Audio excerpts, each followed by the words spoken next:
وَلَقَدْ يَسَّرْنَا الْقُرْآنَ لِلذِّكْرِ فَهَلْ مِن مُّدَّكِرٍ۔ اور ہم نے قرآن کو سمجھنے کے لیے آسان کر دیا، تو کوئی ہے کہ سوچے سمجھے۔ السلام علیکم ورحمۃ اللہ وبرکاتہ۔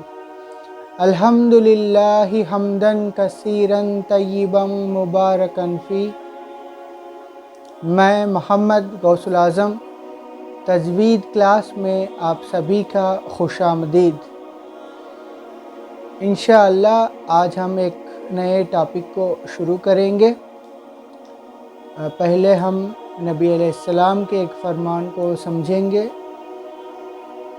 رسول اللہ صلی اللہ علیہ وسلم فرماتے ہیں کہ تم میں بہترین شخص وہ ہے جو قرآن کو سیکھتے ہیں اور دوسروں کو سکھاتے ہیں۔ نبی علیہ السلام کے اس فرمان میں جو فرسٹ پرائیورٹی ہے وہ سیکھنے والوں کو دی گئی، پھر سکھانے والوں کو۔ جو بھی اس قائد نہیں ہے کہ چھوٹی بچپن میں سیکھنے والے، نوجوانی میں سیکھنے والے، بڑھاپے میں سیکھنے، اس سے کوئی فرق نہیں پڑتا۔ سیکھنے والے اور سکھانے والے۔ اگر آپ کو 60 سال تک اس طرف رجحان نہیں گیا، توفیق نہیں ملی، ماحول ایسا نہیں تھا جس کی وجہ سے آپ پڑھ نہیں پائے، تو کوئی پرابلم نہیں ہے۔ اب بھی اگر آپ سیکھنے لگ جائیں گے تو آپ نبی علیہ السلام کے فرمان کے مطابق بہترین شخص شمار ہوں گے۔ اس کا کوئی ایج کرائٹیریا نہیں ہے سیکھنے کے لیے، اور اس انداز سے سیکھے کہ آپ دوسروں کو سکھا سکے۔ وہی علم نفع بخش ہوگا کہ جو آپ آگے تک پہنچا بھی سکے، آپ سے ہی ختم نہ ہو جائے۔ اب ہم آج کے سبق کی طرف بڑھتے ہیں۔ ہمارا سبق ہے نون ساکن اور تنوین کا اقلاب۔ اس کو ہم پڑھیں گے۔ پہلے ہم قاعدہ دیکھیں گے۔ بسم اللہ الرحمن الرحیم۔ نون ساکن یا تنوین کے بعد با آئے تو نون ساکن یا تنوین کو میم سے بدل کر غنہ کے ساتھ پڑھیں گے۔ اس کو اقلاب کہتے ہیں۔ یہ اقلاب کا قاعدہ ہے۔ اب ہم اس قاعدے کو سمجھیں گے۔ اب تک ہم ظاہر کا قاعدہ پڑھے، اظہار کا قاعدہ، تو اس میں نون ساکن تنوین کے بعد حروف ہلکی آئے تھے۔ اس کے بعد ہم اکفا کا قاعدہ پڑھے۔ اس میں نون ساکن اور تنوین کے بعد اکفا کے 15 حروف آئے تو ہم اکفا کریں گے، یعنی ناک میں نون ساکن تنوین کی آواز کو چھپائیں گے۔ یہاں جو لیٹر آ رہا ہے نون ساکن اقلاب کا قاعدے میں، وہ ہے لیٹر با، صرف ایک لیٹر ہے۔ نون ساکن تنوین کے بعد با آنے پہ ہمیں نون ساکن اور تنوین کو میم سے بدلنا ہے، یعنی وہاں نون ساکن تنوین کی آواز نہیں آئے گی، میم کی آواز آئے گی۔ میم سے بدل کر غنہ کے ساتھ پڑھیں گے۔ غنہ کا مطلب آپ جانتے ہیں کہ آواز کو ناک میں لے کر جانے کو ہم غنہ کہتے ہیں۔ تو اس قاعدے کو یاد رکھیں۔ اقلاب کہتے ہیں کہ تبدیلی کو، بدلنے کو، ہم ریپلیس کرنے کو۔ کس کو ہم ریپلیس کر رہے ہیں؟ نون ساکن اور تنوین۔ تنوین مانے 2 زبر، 2 زیر اور 2 پیش کو ریپلیس کر رہے ہیں، تبدیل کر رہے ہیں میم سے۔ تو اسی کو ہم اقلاب کہتے ہیں۔ کب کرنا ہے؟ میم سے کب بدلنا ہے؟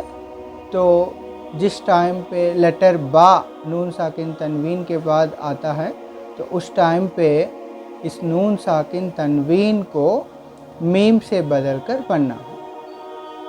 امید کرتا ہوں کہ آپ قاعدہ سمجھ میں آیا ہوگا۔ انشاءاللہ اب ہم ایگزامپلس کے ذریعے اس کو سمجھنے کی کوشش کریں گے۔ اب دیکھیں پہلا ایگزامپل، میم نون زبر من۔ اب ہم جب بھی نون ساکن تنوین آئے گا نیکسٹ لیٹر کو دیکھنا ہے، تو یہاں ہے با۔ سو ہمارا قاعدے کے مطابق جب نون ساکن تنوین کے بعد با آتا ہے تو نون ساکن تنوین کو ہم میم سے بدلتے ہیں۔ تو کس طرح بدلتے ہیں؟ ابھی نون ساکن کو ہم پڑھیں گے نہیں، ہم اس کے پلیس میں میم کو لیں گے۔ میم میم زبر مم، اس طرح پڑھیں گے۔ نون ساکن تنوین کو پڑھیں گے نہیں، کیوں؟ کیونکہ اس کے بعد با لیٹر آیا ہے، اس کو ہم اقلاب کہتے ہیں۔ میم میم زبر مم۔ اور ایک قاعدہ بھی ہے کہ بدل کر میم سے بدل کر غنہ بھی کرنا ہے، یعنی آواز کو ناک میں لے کر جانا ہے۔ مم مم، با زبر با، خا زیر خی، باخی، لام زبر لا، باخیلا۔ اگر اس کو ہم پورا ملا کر پڑھیں گے، مم باخیلا، مم باخیلا۔ 1 or 2 seconds ہم غنہ کرنا ہوگا۔ نیکسٹ ایگزامپل دیکھیں، یہاں ہے میم نون زیر من۔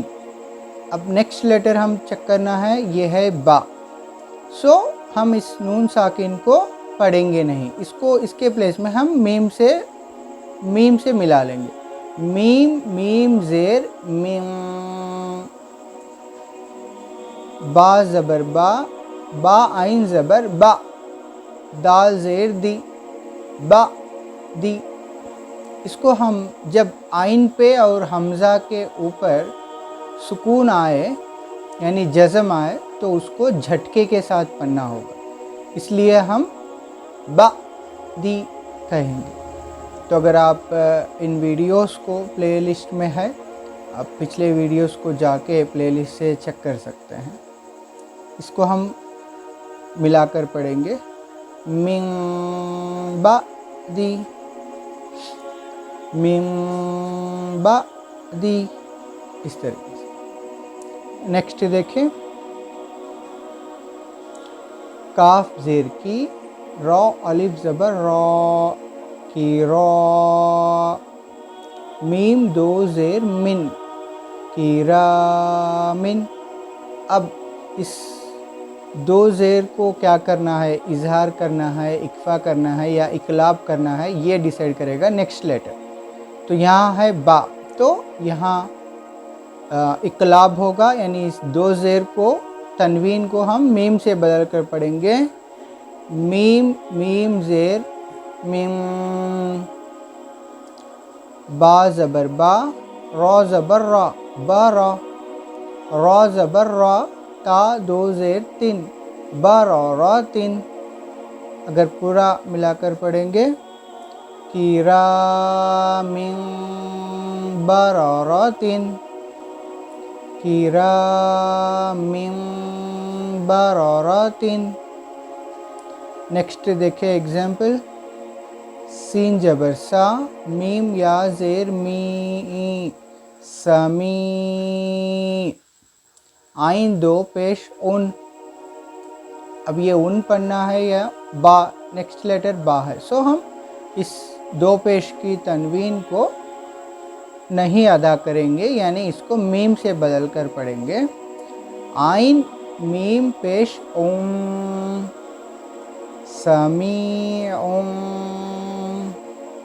با زبر با، صاد یا زیر سی، برسی، را دو پیش رن، برسیرن، سمیع بصیرن، سمیع بصیرن۔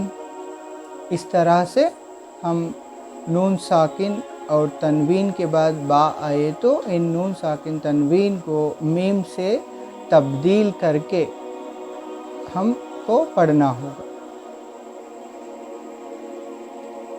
قرآن میں جہاں بھی اقلاب کا قاعدہ آتا ہے تو وہاں جہاں نون ساکن تنوین ہوتی ہے وہاں جزم والا میم لکھا ہوتا ہے، یعنی نون ساکن ہے، 2 زبر 2 زیر 2 پیش کے بعد با آتا ہے تو وہ اس جگہ پہ جزم والا میم لکھا جاتا ہے۔ یہ اس بات کی علامت ہوتی ہے کہ ہاں اقلاب کرنا ہے کر کے وہ ایک نشانی کے طور پہ لکھ دیتے ہیں، تو اس سے بھی ہم پہچان سکتے ہیں، مگر ہمیں قاعدہ پتہ ہونا چاہیے، نشانی کے لیے وہ لکھ دیتے ہیں۔ امید کرتا ہوں کہ آپ اقلاب کے قاعدے سمجھے ہوں گے، اور آپ بھی ہمارے لیے دعا کریں، ہم بھی آپ کے لیے دعا کرتے ہیں۔ اللہ تعالیٰ کلام رحمان کو اچھی طرح سمجھ کر پڑھنے کی اور اپنی زندگی میں عمل میں لانے کی توفیق ہم سب کو عطا فرمائے۔ السلام علیکم ورحمۃ اللہ وبرکاتہ۔